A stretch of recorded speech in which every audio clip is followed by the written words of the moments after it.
माँ सर्वेश्वरी तुम पाहि माम शरणागतम। नमस्कार मित्रों, मैं पंडित देवस्पंडा शास्त्री, ज्योतिषाचार्य, तंत्र विशेषज्ञ।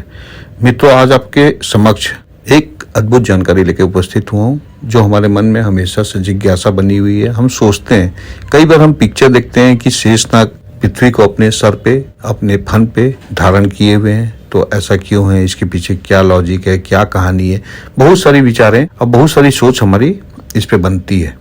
कुछ लोग जानते होंगे इसके बारे में, कुछ लोग नहीं जानते होंगे, लेकिन जिज्ञासा सबके मन में रहती है। तो आज मैं इस जिज्ञासा को दूर करने हेतु आप लोगों के समक्ष पूरी जानकारी प्रस्तुत करने वाला हूँ। उससे पहले एक विनम्र आग्रह करना चाहूंगा, अभी तक आप लोग मेरे चैनल को सब्सक्राइब नहीं किए तो तुरंत सब्सक्राइब कर दें मित्रों, वरना बाद में आप भूल जाएंगे।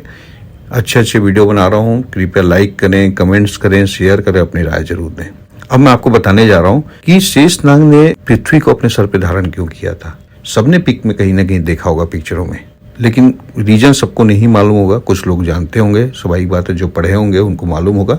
मैं आपको बता देता हूँ, आपको पढ़ने की जरूरत नहीं पड़ेगी, बहुत आसानी से आप समझ जाएंगे। बहुत ही सरल भाषा में मैं आपको बताऊंगा। महर्षि कश्यप ऋषि को आप सब जानते होंगे। उनकी दो पत्नी थी, एक कद्रु, दूसरी विंता। ऋषि पत्नी कद्रु और विंता में एक बार किसी बात को लेकर बहस हो जाती है और उन लोग आपस में कुछ शर्त लगा लेते हैं किसी बात को लेके। अब शर्त को जीतने के लिए कद्रु ने अपने पुत्रों से सहायता मांगती है, अपने सर्प पुत्रों से।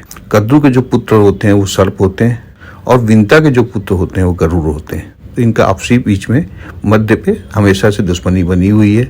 आप जानते हैं गरुड़ हमेशा सर्प के दुश्मन होते हैं। ये अपने भाइयों से भाई होते हुए आपस में मैत्री संबंध ना होते शत्रुता संबंध निभाते हैं। तो कद्रु उस शर्त को जीतने के लिए धोखे से बोलेंगे अपने सर्पपुत्रों का सहायता मांगती है। कुछ सर्पपुत्र उनका सहायता करते हैं, कुछ सर्पपुत्र उनका सहायता नहीं करते, जिसके कारण उनको तकलीफ होती है और वो उनको श्राप दे देती है। सर्पपुत्र जो होते हैं वो श्राप पाके काफी दुखी होते हैं। उसमें शेषनाग भी होते हैं। शेषनाग काफी दुखी होते हैं। माता का श्राप प्राप्त करने के पश्चात वो तपस्या में लीन हो जाते हैं। तपस्या में लीन होके काफी वर्ष वो हिमालय में जाके तपस्या करते हैं। तब उनके शरीर जर्जर हो जाता है, हड्डियां दिखने लगती है, बिना कुछ खाए पिए ये तपस्या करते हैं। ब्रह्मा जी तपस्या से प्रसन्न होके उनके सामने प्रकट होते हैं और शेषनाग से पूछते हैं कि पुत्र, तुम्हें क्या तकलीफ, तुम इतनी कठोर तपस्या क्यों कर रहे हो। तब शेषनाग उनको पूरी कहानी बताते हैं और वो बोलते हैं कि मैं काफी दुखी हो चुका हूँ अपने भाइयों से।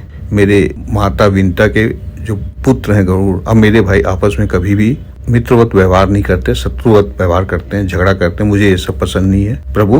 तो मैं नहीं चाहता कि मैं वहां रहूं, मैं अपना प्राण त्यागना चाहता हूँ, इसलिए मैं तपस्या करते हुए अपना प्राण को त्याग दूं, ये सोच के मैं कर रहा हूँ। तो ब्रह्मा ने बोला, सृष्टि के नियम के हिसाब से ये सब हो रहा है, वो जो कर्म कर रहे हैं उनको दंड मिलेगा और जो भी उनके लिए विधि के विधान में निश्चित है वो होके रहेगा। तुम्हें क्या चाहिए पुत्र, तुम मुझसे मांगो। तो यदि आप मुझे कुछ देना ही चाहते हैं, शेषनाग ने ब्रह्मा जी से कहा, यदि आप मुझे कुछ देना ही चाहते हैं, मुझे वरदान दीजिए कि मैं हमेशा धर्म का पालन करूं, तपस्या में लीन रहूं और शांति के मार्ग पे चलूं, शांति के मार्ग में संलग्न रहूं।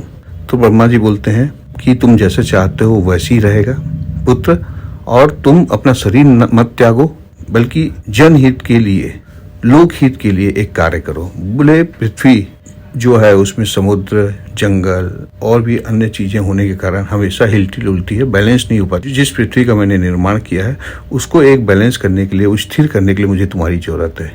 तुम इसे अपने सिर पे धारण करो और ऐसा धारण करो कि ये हिले डुले ना, स्थिर हो जाए। तो ब्रह्मा जी की आज्ञा पाके शेषनाग ने पृथ्वी को धारण करते हैं अपने सिर पे, जिसकी पीक आपको दिखती है, और ऐसा धारण करते हैं जिससे वो हमेशा बैलेंस रहती है, हिलती डुलती नहीं है। तो ये जो कहानी है, इसके कारण ये प्राचीन ग्रंथों में इस कहानी का वर्णन भी है। इस कारण पृथ्वी जो है वो शेषनाग के फन पे दिखाई देती है। तो इसके साथ मैं यही आपसे विदा लेता हूँ। जय माता दी, नमस्कार मित्रों।